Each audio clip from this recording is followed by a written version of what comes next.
बिहार चुनाव में जबरदस्त वोटिंग के बाद महागठबंधन के हौसले बुलंद दिखाई दे रहे हैं, लेकिन अंदर ही अंदर महागठबंधन के अंदर एक चिंता भी दिख रही है, क्योंकि जिस तरह से स्ट्रांग रूम में गड़बड़ी को लेकर खुलासे हो रहे हैं, जिस तरह से स्ट्रांग रूम का सीसीटीवी कैमरा बार बार बंद हुआ, ईवीएम से निकलने वाली पर्चियां जिस तरह सड़कों पर बिखरी हुई दिखाई दी, एनडीए नेताओं के प्रशासन पर दबाव बनाने की खबरें आ रही हैं, उससे महागठबंधन में टेंशन बढ़ रही है। और इसके साथ ही जिस तरह से सरकार बनाने के लिए बीजेपी दूसरे दलों में तोड़फोड़ करती है, वो भी किसी से छुपी नहीं है, लेकिन अब उसकी काट की तैयारी भी महागठबंधन की तरफ से की जा रही है। वैसे तो महागठबंधन ये मानकर चल रहा है कि उसे सरकार बनाने लायक बहुमत आसानी से मिल जाएगा।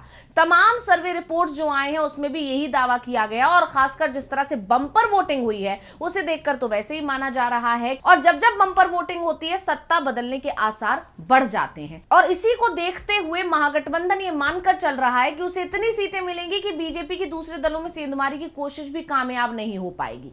फिर भी महागठबंधन बीजेपी को कोई मौका नहीं देना चाहता है, इसलिए काउंटिंग से लेकर चुनाव नतीजों तक मतगणना केंद्र पर नजर बनाए रखने का प्लान महागठबंधन की तरफ से तैयार है। और इसके साथ ही चुनाव जीतने वाले उम्मीदवारों की सुरक्षा को लेकर भी एक प्लान तैयार किया गया है। तो क्या है महागठबंधन की पूरी रणनीति, आज हम अपनी इस स्पेशल रिपोर्ट में इसी पर करने जा रहे हैं बात। नमस्कार, मैं हूं अंशिता। बिहार विधानसभा चुनाव के नतीजे 14 नवंबर को घोषित होंगे। एग्जिट पोल के अनुमान भी अभी बटे हुए हैं। ज्यादातर में एनडीए और महागठबंधन के बीच कड़ी टक्कर दिखाई दे रही है।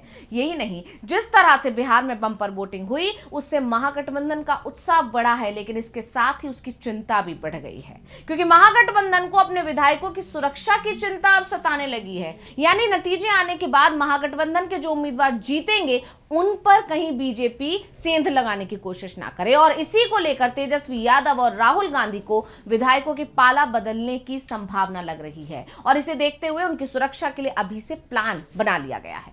तो बिहार चुनाव के इतिहास में यह सबसे ज्यादा वोटिंग परसेंटेज है। महागठबंधन के कब्जे वाली सीटों पर भी बंपर वोटिंग हुई है। यहां तक कि तेजस्वी की सीट राघोपुर पर भी जमकर वोटिंग हुई, जिससे तेजस्वी यादव और पूरे महागठबंधन का उत्साह चरम पर है, लेकिन साथ ही एक डर भी है। तभी तो पहले और दूसरे दोनों चरण के मतदान के बाद तेजस्वी ने पार्टी कार्यकर्ताओं को सतर्क रहने को कहा है, स्ट्रांग रूम पर कड़ी निगरानी करने को कहा है, क्योंकि महागठबंधन बीजेपी की रणनीतियों से वाकिफ है और खासकर तोड़फोड़ की नीति से वाकिफ है, और सरकार में बने रहने के लिए कोई भी हथकंडा अपना सकती है बीजेपी, ऐसा महागठबंधन या इंडिया गठबंधन मानता है। लेकिन तेजस्वी और पूरे महागठबंधन ने बीजेपी की इस बार की प्लानिंग को फेल करने की प्लानिंग पहले ही कर ली है, क्योंकि खबर आ रही है कि 14 नवंबर को नतीजों के बाद अगर त्रिशंकु विधानसभा की गुंजाइश होती है तो महागठबंधन अपने कुछ विधायकों को, जिनके पाला बदलने की एक आशंका है, उनको दूसरे राज्यों में शिफ्ट कर सकता है। और इसके लिए कांग्रेस शासित राज्यों के हाईकमान से संपर्क चल रहा है, क्योंकि कुछ एग्जिट पोल में दोनों गठबंधन के बीच कड़ी टक्कर का दावा किया गया, और इसे देखते हुए ही त्रिशंकु विधानसभा की संभावना से इनकार नहीं किया जा सकता, और इसीलिए महागठबंधन ने पहले से ही प्लान बी बना लिया है।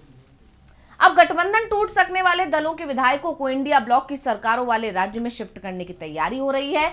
बड़ी पार्टी आरजेडी फौरन अपने विधायकों को जीतने के बाद पटना बुलाएगी और महफूज रखेगी। इसके अलावा छोटे दलों में टूट का खतरा ज्यादा रहता है, इसलिए वीआईपी के मुकेश सहनी अपने विधायकों को जीत के बाद फौरन पटना बुलाकर विशेष विमान से इंडिया गठबंधन की साथ ही ममता बनर्जी की सरकार वाले करीबी राज्य बंगाल में भेज देंगे, ऐसा प्लान तैयार किया गया है। यही नहीं, मुकेश सहनी ने तो बाकायदा पोस्ट करके बीजेपी को बता दिया कि वो जो सोच रही है वैसा नहीं होने वाला है, और मुकेश सहनी का प्लान क्या है। यानी मुकेश सहनी किसी भी कीमत पर इस बार पाला बदलने वाले नहीं है। उन्होंने लिखा, अरे ओ दिल चलो, पहले राउंड के मतदान में जब हवा टाइट हो गई तो अब ख्याली पुलाव पकाने बैठे हो। याद रखो, मुकेश सहनी बच्चन का पक्का है। जब तक तेजस्वी यादव को मुख्यमंत्री नहीं बना देगा और भाजपा को पटकनी नहीं देगा, तब तक चैन से बैठने वाला नहीं है। और हाँ, 14 तारीख के बाद जीत के जश्न में माछ भात के भोज में जरूर आना, इस बार प्लेट भी वीआईपी होगी। वहीं कांग्रेस ने भी अपने विधायकों को लेकर प्लान बनाया है, और कांग्रेस ने विधानसभावार और जिलेवार अपने पर्यवेक्षकों को निर्देश दिया है कि जो भी उसके विधायक जीतेंगे उनके जीतते ही विधायकों को अपनी निगरानी में पटना लेकर आए, जहां से उनको अपनी सरकार वाले यानी गैर बीजेपी शासित राज्यों में कर्नाटक या तेलंगाना शिफ्ट सख्त किया जाएगा। संभवतः कांग्रेस आईपी गुप्ता के दल के विधायकों का जिम्मा भी उठाएगी और इसका भी ऑफर उसने ही दिया है। इसके अलावा जो निर्दलीय उम्मीदवार जीतते हैं और महागठबंधन के साथ आते हैं तो ऐसे में उनको भी साथ लिया जाएगा, यानी महागठबंधन की तरफ से कोई भी चूक नहीं की जा रही है। आमतौर पर एनडीए आसानी से विधायक तोड़ लेती है, इसलिए महागठबंधन पहले से ही सतर्क दिखाई दे रहा है। आपको याद होगा आखिरी बार नीतीश कुमार ने बिहार में जब पाला बदला था और बीजेपी के ही साथ चले गए थे, तब भी बीजेपी ने 3 विधायकों को तोड़ लिया था और इसीलिए महागठबंधन इस बार चिंता में है कि अगर बीजेपी वोट चोरी नहीं कर पाई तो विधायक चोरी करने की कोशिश जरूर कर सकती है। बीजेपी किसी भी तरह बिहार की सत्ता में आने की कोशिश कर रही है और इसका खुलासा तेजस्वी यादव पहले भी कर चुके हैं। उन्होंने बाकायदा वीडियो जारी कर बताया था कि कैसे महाभ्रष्ट अधिकारी फोन कर रहे हैं और अधिकारियों को महागठबंधन के कार्यकर्ताओं को पुलिस की तरफ से वोटिंग के दिन डिटेन करने के लिए और महागठबंधन से के जो मजबूत बूथ हैं उनको डिस्टर्ब करने के लिए निर्देश दिए जा रहे हैं। संबंधित रेंज के अधिकारी बैठक कर रहे हैं, बदलाव निश्चित है, इसलिए अधिकारी फोन करने वालों का स्क्रीनशॉट तक हमें भेज रहे हैं, ऐसा दावा तेजस्वी यादव ने किया था। और उन्होंने लिखा था कि बिहार सरकार के ईमानदार अधिकारी बिना रिटायर अधिकारियों के दबाव में आए संविधान सम्मत अपने कर्तव्य का निर्वहन करे। क्या कुछ बोले थे तेजस्वी, एक बार सुनिए। बड़े नेता जो कई दिनों से बिहार में जो है डेरा डाल के बैठे हैं, भारत के गृह मंत्री लगातार जो है अधिकारियों को फोन कराना, मिलना, निर्देश देना, ये सब वो काम कर रहे हैं।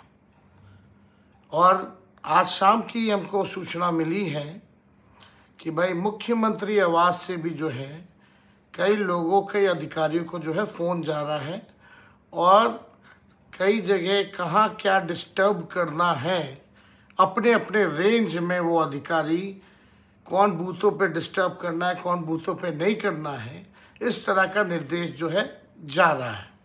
हम सभी अधिकारियों से कहेंगे कि भाई संविधान की शपथ आप लोगों ने ली है, न्यायपूर्ण आप लोग काम कीजिए, किसी के दबाव में आकर के, किसी के कहने पे आकर के ये काम मत कीजिए, ये अन्याय मत कीजिए। और जितने अधिकारी हैं उन लोगों को, रेंज के अधिकारियों को बुलाना, निर्देश देना। अब बीजेपी के लोग अब इसी काम में लगे हुए हैं।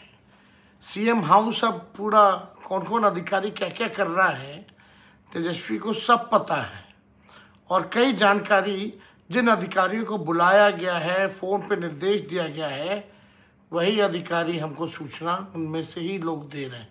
अब जैसा कि हमने आपको बताया कि महागठबंधन की जो बड़ी सीटें हैं उन पर भी जबरदस्त वोटिंग हुई है, बम्पर वोटिंग हुई है, जो महागठबंधन का उत्साह और 2 गुना कर रही है। तो राघोपुर सीट, यहां से तेजस्वी यादव चुनाव लड़ रहे हैं। इसी तरह अलीनगर है जो राजद का गढ़ रहा है। दानापुर, यहां से लालू यादव भी विधायक रहे हैं। इसी तरह मनेर, भाई वीरेंद्र यहां से लगातार जीतते रहे हैं। मसौड़ी, इसे भी राजद का गढ़ माना जाता है। रघुनाथपुर, ये शाहबुद्दीन की सीट मानी जाती है। और सीवान, अवध बिहारी चौधरी लगातार यहां से जीत रहे हैं। दरभंगा ग्रामीण, ललित यादव लगातार यहां से जीत रहे हैं। यानी साफ है कि महागठबंधन ने बीजेपी के प्लान को फेल करने की पहले से ही प्लानिंग कर ली है। लेकिन वोटिंग के बाद अब 14 तारीख का इंतजार है हर किसी को, जब नतीजों की घोषणा होगी।